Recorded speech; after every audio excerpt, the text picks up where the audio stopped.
अस्सलामुअलैकुम व्यूअर्स। उम्मीद करता हूँ आप सब लोग खैरियत से होंगे और आप लोगों का वीकेंड भी काफ़ी अच्छा जा रहा होगा।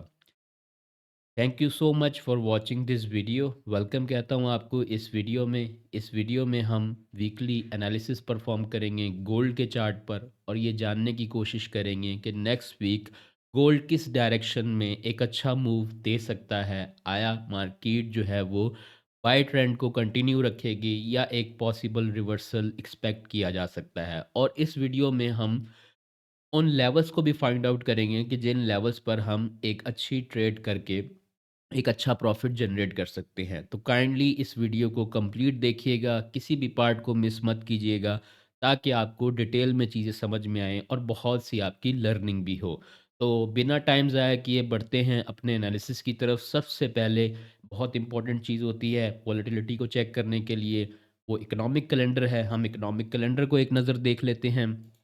अगर हम इकोनॉमिक कैलेंडर को यहाँ पर देखें तो हमें यहाँ पर नज़र आता है कि मार्केट के अंदर जो है वो नेक्स्ट वीक कौन सी न्यूज़ेस आ रही हैं। मंडे वाले दिन हमारा कोई न्यूज़ नहीं है, एम्प्टी है मामला, ठीक है। मंडे वाले दिन हमारे पास कोई न्यूज़ नहीं है, एम्प्टी है। ट्यूसडे वाले दिन बहुत इंपॉर्टेंट न्यूज़ है और कोर पीपीआई का डेटा है हमारे पास, ठीक है।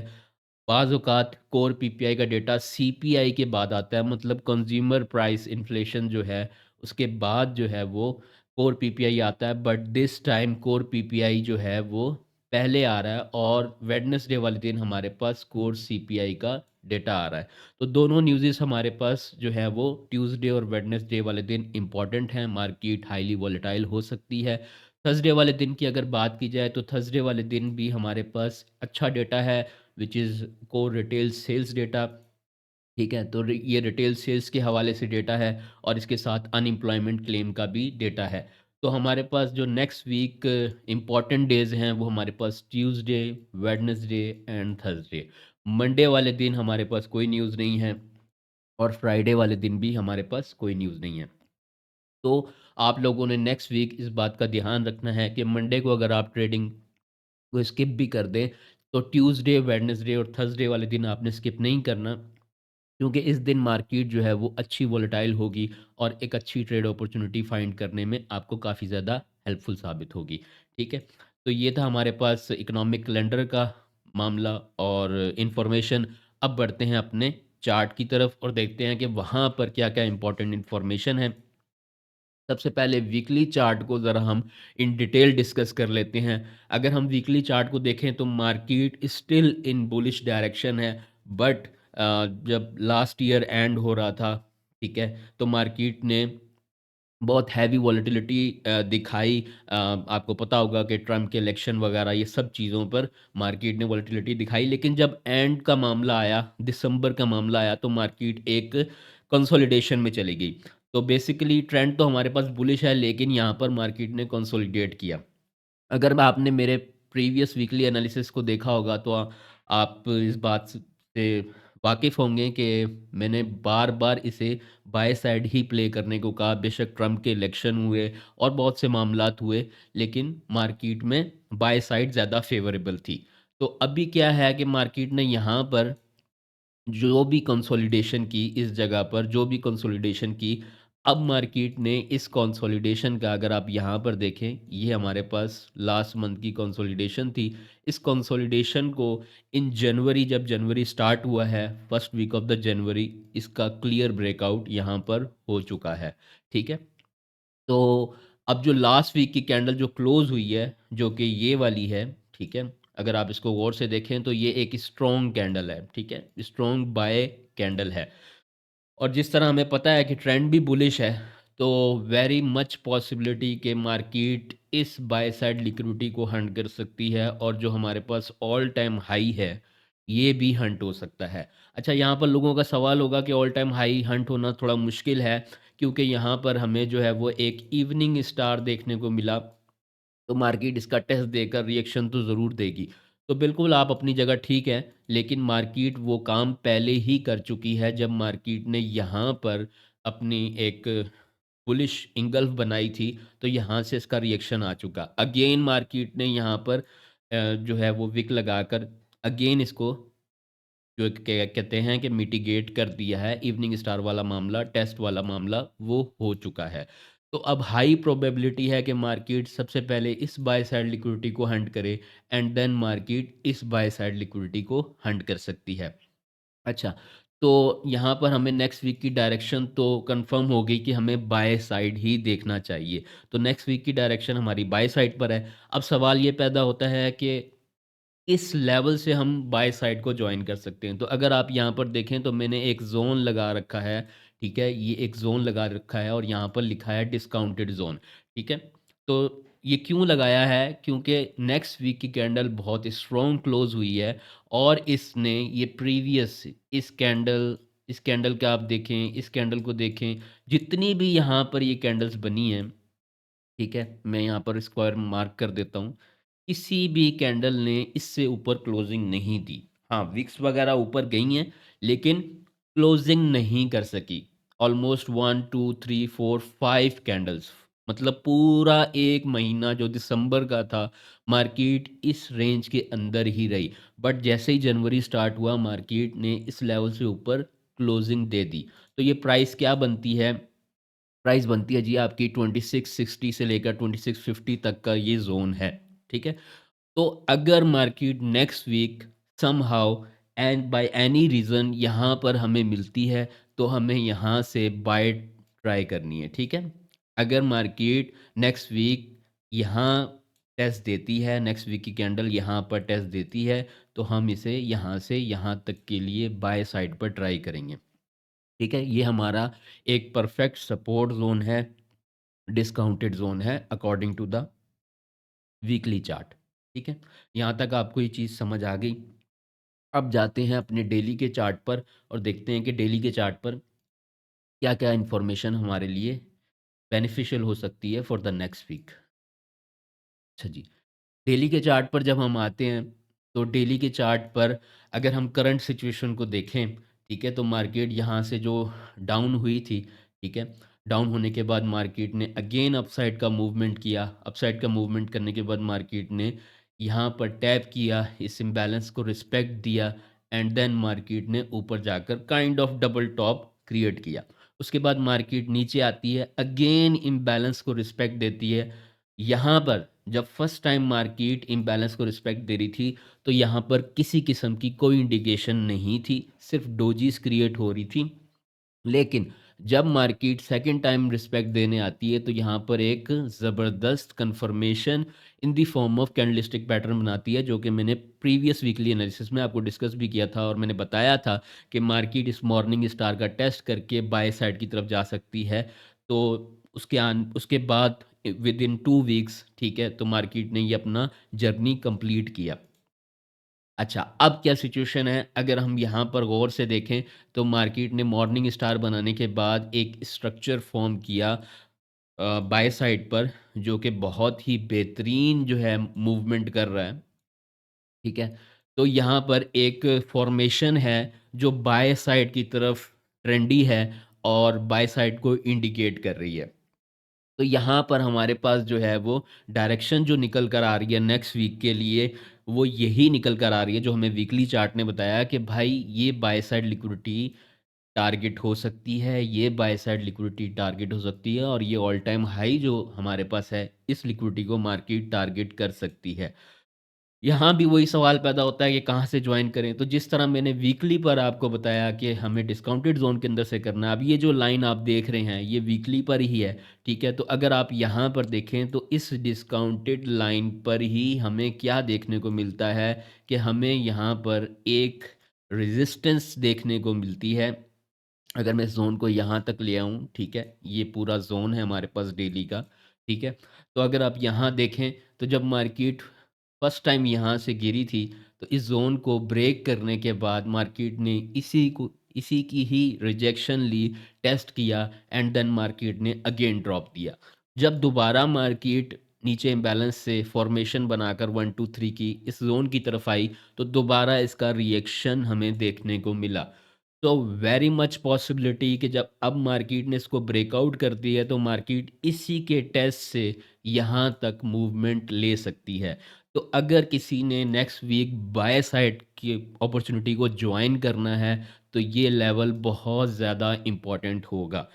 हाँ, एक और बात कि क्या हम मंडे वाली कैंडल जब ओपन हो यहीं से बाय साइड को जॉइन कर लें, क्योंकि लास्ट वीक फ्राइडे वाले दिन एनएफपी का डेटा आया था और मार्केट ने काफ़ी अच्छा मूवमेंट अप साइड पर लिया। तो मैं आपको ये रिकमेंड करूँगा कि ऐसा मत कीजिएगा, क्योंकि मार्केट अभी स्टिल हायर प्राइसेस में है according to the last week. तो हमें एक अच्छा डिप चाहिए, एक रिट्रेसमेंट चाहिए और डिस्काउंटेड प्राइस चाहिए ताकि हम बाय कर सकें। तो ये ज़ोन आप लोगों के लिए बहुत ज़्यादा हेल्पफुल साबित होगा। अगर आप इस ज़ोन से बाइंग करेंगे तो उसकी प्रोबेबिलिटी और चांसेस ज़्यादा होंगे विनिंग के, ठीक है? तो डेली का टाइम फ्रेम भी हमें बाय साइड की डायरेक्शन इंडिकेट कर रहा है नेक्स्ट वीक के लिए, और वही एग्जैक्टली सेम लेवल हमें प्रोवाइड कर रहा है जो कि हमें मिल रहा था वीकली के चार्ट पर, ठीक है? तो अब देखते हैं 4 आवर पर हमें क्या सेम डायरेक्शन रिकमेंड होती है और सेम लेवल रिकमेंड होता है, या वहाँ पर कुछ डिफरेंट मामला देखने को मिलते हैं। तो जब हम 4 आवर पर आते हैं, ठीक है? तो 4 आवर पर भी हमें सेम लेवल और सेम डायरेक्शन देखने को मिलती है। अगर आप 4 आवर का यहाँ से चार्ट देखें, so it is clearly trending towards the upside, ठीक है? यहाँ पर देखें तो मार्केट 4 आवर में भी ट्रेंड जो है अपसाइड पर है। मार्केट जो है वो अपसाइड मूवमेंट कर रही है, एक हमें बुलिश ट्रेंड देखने को मिल रहा है। तो ऑलवेज़ आप सब ये बात जानते हैं कि ट्रेंड इज़ योर फ्रेंड, ठीक है? तो जब ट्रेंड हमारा बुलिश है तो हमें बाय साइड की अपॉर्चुनिटीज़ को फाइंड करना चाहिए। अच्छा, अगेन यही सवाल पैदा होता है कि भाई कहाँ से करना चाहिए? ये तो पता लग गया ट्रेंड बुलिश है, कहाँ से करना चाहिए? तो अगेन आपके पास जो लेवल मैंने वीकली पर बताया है, एग्ज़ैक्टली वही डेली पर रिफ़ाइन होकर निकला और एग्ज़ैक्टली 4 आवर पर भी वही लेवल है। अब ये लेवल मैं क्यों रिकमेंड कर रहा हूँ? अगर आप यहाँ पर देखें, इस जगह पर देखें, तो यहाँ पर मार्केट ने यहाँ पर मार्केट ने kind of relative equal lows बनाए हैं, ठीक है? फ्राइडे वाले दिन मार्केट जब एनएफपी की न्यूज़ आई तो यहाँ पर ये रिलेटिव इक्वल लोज फाउंड हुए हैं, ठीक है? और ये एक अच्छा साइन बना है यहाँ पर। तो अगर मार्केट इन रिलेटिव इक्वल लोज को ग्रैब करके इस जोन में टैप करती है तो यहाँ से एक अच्छी बाइंग मिल सकती है। दूसरी चीज़ यहाँ पर एक स्ट्रॉन्ग एविडेंस अगर आप देखें तो यहाँ पर हमारे पास एक मॉर्निंग स्टार है, ठीक है? इस मॉर्निंग स्टार का टेस्ट भी होगा, ठीक है? तो इस मॉर्निंग स्टार के टेस्ट और इस लिक्विडिटी ग्रैब होने के बाद एक अच्छी ट्रेड अपॉर्चुनिटी मिल सकती है। अगर मैं इस ज़ोन को थोड़ा-सा स्प्रेड करके पीछे की तरफ ले जाऊँ, तो आप देखेंगे कि मार्केट में ये एक रेजिस्टेंस भी थी, ठीक है? यहाँ पर मार्केट ने रेजिस्टेंस ली, देन अगेन मार्केट ने यहाँ पर रेजिस्टेंस ली, देन अगेन मार्केट ने यहाँ पर रेजिस्टेंस ली, ठीक है? और उसके बाद इस कैंडल ने clear cut with momentum breakout किया, ठीक है? लेकिन इसका टेस्ट नहीं हुआ, ठीक है? तो मार्केट को इस जगह का टेस्ट करना है और टेस्ट तभी होगा जब मार्केट इस लिक्विडिटी को हंट करेगी। हंट करने के बाद मार्केट यहाँ पर टेस्ट देकर एक अच्छा मूवमेंट दे सकती है। तो अगर नेक्स्ट वीक आपको इस लेवल पर मार्केट मिलती है, आप M15 या M5 के स्ट्रक्चरल एविडेंस या कैंडलस्टिक एविडेंस पर आप इसको ट्रेड कर सकते हैं और टारगेट वही होगा जो मैंने आपको डेली और वीकली पर बताए हैं। ठीक है? तो ये मामलात आपने H4 पर देख लिए, अब देखते हैं H1 को। अच्छा जी, H1 पर हम आ गए हैं। तो H1 पर आप सब जानते हैं कि हम कंटिन्यूअसली प्रीवियस और उससे भी प्रीवियस वीक से बाइंग करते हुए आ रहे हैं और H1 भी बुलिश ट्रेंड के अंदर है, ठीक है? So there is a lot of multiple trades over there और ट्रेड्स के साथ-साथ हमें ट्रेंड भी साफ नज़र आ रहा है कि मार्केट जो है वो एक बुलिश ट्रेंड में परफ़ॉर्म कर रही है, ठीक है? तो वेरी मच पॉसिबिलिटी कि नेक्स्ट वीक मार्केट इसी डायरेक्शन को कंटिन्यू करे, क्योंकि every time frame is indicating on the by side, not a single one is indicating on the bearish side. तो जब सारे टाइम फ्रेम अलाइन हो रहे हैं तो हमें उस डायरेक्शन को फॉलो करना चाहिए, बिकॉज़ वो डायरेक्शन बहुत बेहतरीन होती है जो तमाम टाइम फ्रेम्स को अलाइन करके बनती है, ठीक है? इन टाइम फ्रेम्स के अंदर सिंक्रोनाइजेशन जब होती है, तो वो डायरेक्शन बहुत ज़बरदस्त होती है। तो आई होप कि आप लोगों को ये वीकली एनालिसिस पसंद आ रहे होंगे। अगर पसंद आ रहे हैं तो काइंडली लाइक करना बिल्कुल मत भूलिएगा, कमेंट भी कीजिएगा और अपने फेलोज़ के साथ शेयर भी कीजिएगा। और जिन लोगों ने हमारे वीआईपी ग्रुप को जॉइन करना है, वो हमारे वीआईपी ग्रुप को भी जॉइन कर सकते हैं। उसमें कपल ऑफ बेनिफिट्स हैं, उनको अवेल कर सकते हैं और ज़्यादा से ज़्यादा बेनिफिट उठा सकते हैं। तो सबसे पहले अब यहाँ पर हमें ट्रेंड पता चल गया कि H1 का क्या ट्रेंड है। H1 का ट्रेंड बुलिश है और हमें बाय साइड पर ज्वाइन करना है। तो बाय साइड पर ज्वाइन करने के लिए हमारे पास जो लेवल निकल रहे हैं, सबसे पहला लेवल हमारे पास ये निकल रहा है, ठीक है? H1 अगर मार्केट मंडे वाले दिन ओपन होती है और मार्केट यहाँ पर टैप करती है, तो पहली ट्राई अगर मार्केट में मोमेंटम ज़्यादा हुआ, वोलेटिलिटी ज़्यादा हुई, जैसे मैंने पहले कहा कि लास्ट वीक फ्राइडे वाले दिन एनएफपी का डेटा था। तो माइट बी पॉसिबल मार्केट इतना डीप पुल बैक ना ले और यहीं से ही अपना जर्नी कंटिन्यू कर दे। तो H1 इस चीज़ में हमें हेल्पफुल साबित होगा और ये लेवल जो है हमारे काम आएँगे कि अगर मार्केट ने अर्ली भी जाना हुआ तो हम इसको कैप्चर कर लेंगे। तो अगर आप यहाँ पर देखें, जब मार्केट ने फ्राइडे वाले दिन एनएफपी की न्यूज़ के बाद एक हाई लगाया है, तो यहाँ पर एक इवनिंग स्टार बना है, ठीक है? अब जब तक मार्केट इस इवनिंग स्टार को वायलेट नहीं करती, तब तक मार्केट इस रेजिस्टेंस से ऊपर ब्रेकआउट और मज़ीद अपने जर्नी को कंटिन्यू नहीं कर सकती, ठीक है? अगर आप देखें तो यहाँ पर एक काइंड ऑफ इसका टेस्ट भी कंप्लीट हो चुका है। लेकिन एक प्रॉब्लम ये है कि जब ये टेस्ट करने जा रहा था तो यहाँ पर इसने एक बुलिश इंगल्फिंग कैंडल बना दी है। ठीक है? तो इस बुलिश इंगल्फिंग कैंडल के 50% से नीचे किसी भी H1 का कैंडल क्लोज़ होना लाज़मी है, तभी मार्केट इस लेवल पर आएगी। तो मंडे वाले दिन अगर आपको मार्केट इस लेवल पर मिलती है, तो आप M5, M15 में मिलने वाले एविडेंस पर यहाँ से ट्रेड कर सकते हैं। लेकिन M15 में आप एक ट्रेड एग्रेसिव भी कर सकते हैं, क्योंकि इस लेवल पर जो कि H1 का रेजिस्टेंस एरिया है और टूटने के बाद सपोर्ट के तौर पे रिएक्ट करेगा। M15 में इस लेवल पर आपको एक ऑर्डर ब्लॉक भी देखने को मिलेगा जो कि इम्बैलेंस के साथ पड़ा हुआ है, ठीक है? तो यहाँ पर आप एक एग्रेसिव ट्राई भी कर सकते हैं। बेटर ये होगा कि आप एटलीस्ट वहाँ पर 1 मिनट की कन्फर्मेशन ले लें, ठीक है? अगर 1 मिनट की कन्फर्मेशन मिल जाए तो वो गुड टू गो है। लेकिन आप एग्रेसिव भी जा सकते हैं। लेकिन अगर मार्केट M15 का ऑर्डर ब्लॉक लेने आती है और इस ज़ोन के बाहर M15 की कैंडल की क्लोजिंग हो जाए या H1 के कैंडल की क्लोजिंग हो जाए, तो फिर आपने इसके साथ सुनहरे सपने नहीं सजाने, उम्मीदें नहीं बाँधनी, क्योंकि फिर ये ऊपर नहीं जाने वाला, ठीक है? फिर ये इस लेवल पर आएगा जो कि मैंने आपको वीकली, डेली 4 आवर पर बताया है, ठीक है? तो अगर एक भी कैंडल इस ज़ोन से नीचे क्लोज़ हो जाती है, क्लियर कट, जैसे कि यहाँ पर ये कैंडल क्लोज़ हुई, ठीक है? ये कैंडल क्लोज़ हुई, ठीक है? इस तरह की कोई भी कैंडल अगर इस ज़ोन से नीचे क्लोज़ हो जाती है, जिसकी बॉडी इस ज़ोन से नीचे क्लोज़ हो और स्ट्रॉन्ग बॉडी हो और विक छोटी हो, तो आपने यहाँ से बजाय बाय करने के आपने सेलिंग की तरफ चले जाना है और इस लेवल को टारगेट करना है, ठीक है? और जब मार्केट इस लेवल पर आए तो यहाँ पर ये जो लेवल है ये आपका वीकली और डेली का लेवल है, ठीक है? तो यहाँ पर आपने डेफ़िनेटली बाय को रिकमेंड करना है। ये सपने नहीं सजा लेने कि अब तो मार्केट 2600 की तरफ जाएगी, बिकॉज़ यहाँ पर तो इनफ लिक्विडिटी है।